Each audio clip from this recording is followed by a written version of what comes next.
Hi, this is Rod Saunders from Jew and Greek. Mike Winger was recently on an episode of the 1 Minute Apologist discussing the music of Bethel Church. And here's what he said. They will put lyrics in the songs that promote their particular understanding of healing and prophecy and God speaking and doing miracles in the world. They'll also gather people together for conferences and events using the music as the reason to gather.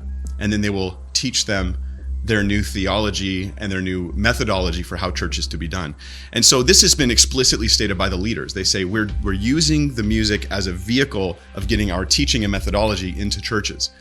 That we should take knowledge of, and we should just be like, yeah, when Vineyard Music didn't do that, you know what I mean? Like other popular Christian music movements never did that. This is something new and different. Well, actually, Vineyard kind of did do that. Vineyard Music was originally Mercy Records and was founded by John Wimber, the leader of the Vineyard churches and the Signs and Wonders movement, from which Bill Johnson derived his emphasis on signs and wonders, also known as power evangelism. Here's Vineyard singing Show Your Power. Show your power.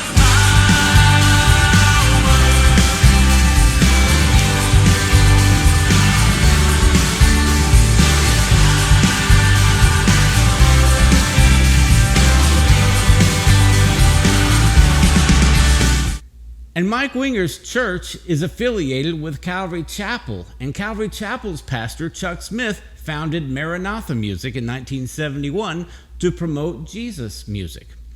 The fact of the matter is that every theological persuasion is going to write songs with lyrics that reflect their viewpoint. Martin Luther wrote, "A mighty fortress is our God," which has been called the battle hymn of the Reformation. And of course, Luther was deemed a heretic.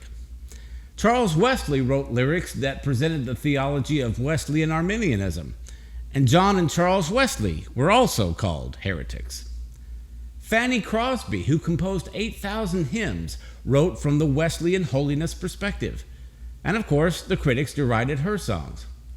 But today's Reformed songwriters also promote their theology. There's a network of Reformed churches called Sovereign Grace churches, and their music division composes songs that are consistent with the Reformed view. Here's what it says on Wikipedia. Sovereign Grace Churches also operates Sovereign Grace Music, based in Louisville, Kentucky, where contemporary worship albums have been released every few years since the 1980s.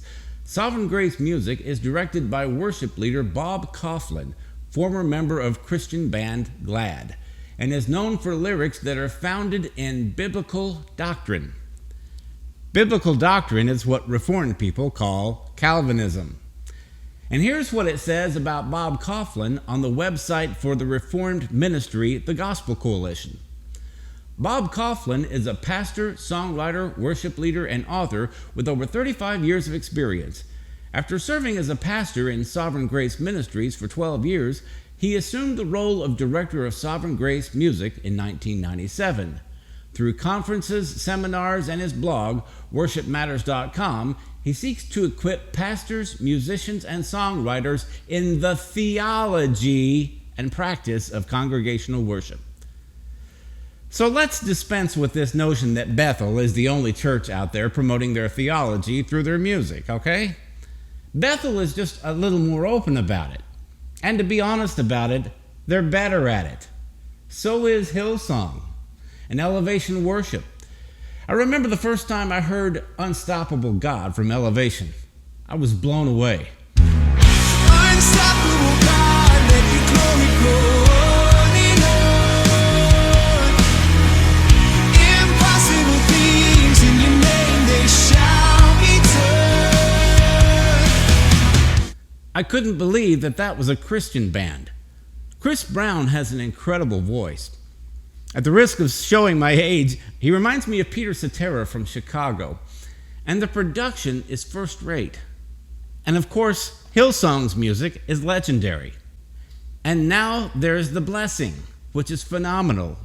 So yeah, it seems that the best worship music these days is being produced by people who are being called heretics, which is nothing new. So I guess the more things change, the more they stay the same. Thanks for watching.